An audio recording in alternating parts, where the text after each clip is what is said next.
Or days ago, in the heart of Ouagadougou, the young leader of Burkina Faso, Captain Ibrahim Traoré, sat down with Russian officials once again. Whispers of a brand new Russian military base in West Africa filled the air.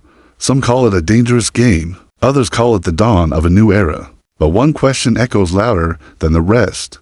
Is Burkina Faso becoming Russia's strongest ally? Africa. For the West, this development is terrifying. For Pan-Africanists, it is electrifying, and for millions of young Africans, it feels like a long-awaited dream taking shape. A dream of sovereignty, dignity, and power. But to understand the meaning of this moment, we must first travel back in time, to colonial chains, to revolutionaries who refused to bow, and to the fiery spirit that Burkina Faso carries within its soil. Burkina Faso, once known as Upper Volta, was a French colony carved out of African blood and sweat. The French, like other European powers, saw Africa not as a home for proud nations, but as a treasure chest to be looted. Gold, cotton, and human labor, everything was extracted, while dignity was denied. But the land of the Burkinabe people was never silent. It carried a legacy of warriors, farmers, and poets who whispered of freedom even in the darkest nights of colonial rule. In 1983, one man gave those whispers a voice, Thomas Sankara. Thomas Sankara, the charismatic young officer, seized power in a coup, not for greed, but for liberation. He renamed the country from Upper Volta to Burkina Faso, the land of a upright people. He refused to bow before France or the IMF. He planted trees in the desert, built schools and hospitals, and encouraged women to lead the nation alongside men. He said, "He who feeds you controls you," and with those words, he rejected foreign aid that kept Africa on its knees. But the West and its local allies could not allow a truly independent Africa to rise. Sankara was assassinated in 1987, his dream cut short, yet not destroyed. Because dreams do not die. They sleep, waiting for the right moment to awaken again. Fast forward to 2022, Burkina Faso, like much of the Sahel, was bleeding under the weight of terrorism, corruption, and decades of neo-colonial manipulation. French troops roamed the land, claiming to fight terror, yet villages still burned. Then came Ibrahim Traoré, a young, little-known captain in the army, at just 34 years old. He led a coup that shook the world. For some, he was just another soldier in a uniform.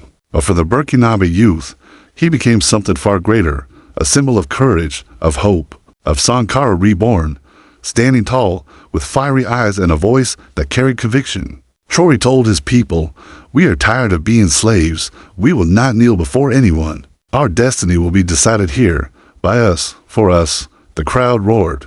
A new chapter began. One of Traoré's first moves was to expel French troops from Burkina Faso. For decades, Paris had claimed to be the protector of its former colonies, yet people only saw misery grow. Traoré shattered that illusion with a single decision: France, leave. The French media called him reckless. Western diplomats called him dangerous. But the people of Burkina Faso called him brave.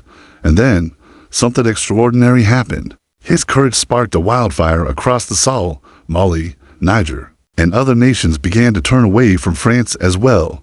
A new alliance, the Alliance of Sahel States, was born. But Traoré knew that removing France was only the first step. To defend his people, he needed allies, strong allies. That's when the path to Moscow opened wide. Russia, too, carries a long history with Africa.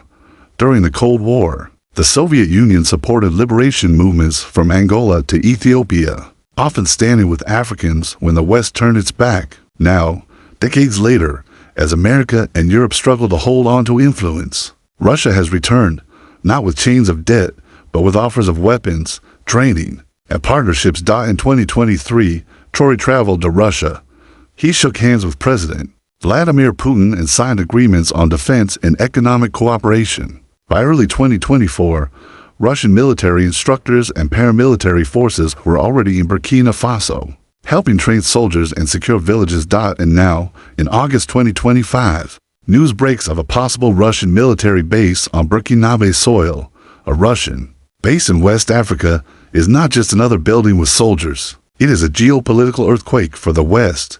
It represents the collapse of decades of dominance. America and Europe fear losing control over Africa's resources and strategic routes. For them, A Russian flag flying in Ouagadougou is more terrifying than 1,000 speeches. But for Pan-Africanists, it is a symbol of strength. It means that African leaders no longer stand alone when they defy colonial powers. It means that for the first time in generations, Africa has options. When Traoré met with Russian officials 4 days ago, his actions spoke louder than any words. We will not bow to Paris. We will not bow to Washington. We will choose our partners freely, and we will protect our land without apology. The West may call it reckless, but in truth, it is freedom. But this story is not just about one man or one country. It is about a continent. From Dakar to Dar es Salaam, from Lagos to Lusaka, millions of young Africans watch Ibrahim Traoré and feel something stir in their hearts. For too long, Africa was told it was weak. For too long, its leaders were bought with foreign aid. But today, a new generation rises. A generation that does not fear sacrifice. A generation that dreams of unity, dignity, and power. History teaches us that freedom is never given, it is taken. Sankara taught that Africa must produce what it consumes. Nelson Mandela taught that courage can break chains. Patrice Lumumba taught that Africa must never sell its soul for foreign coins. And now, Ibrahim Traoré teaches that even the smallest country with the youngest leader can roar loud enough to shake empires.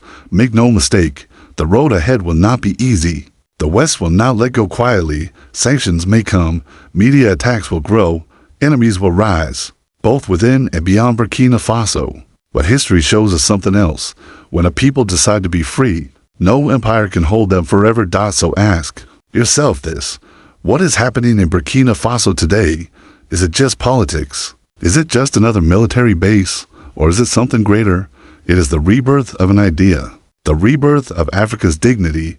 And as long as young Africans carry this fire, as long as they believe in their strength, no force on earth can stop them. Ibrahim Traoré's meeting with Russia is not just about Burkina Faso. It is about the future of Africa, a future where no foreign power dictates destiny, a future where Pan-African unity becomes a reality.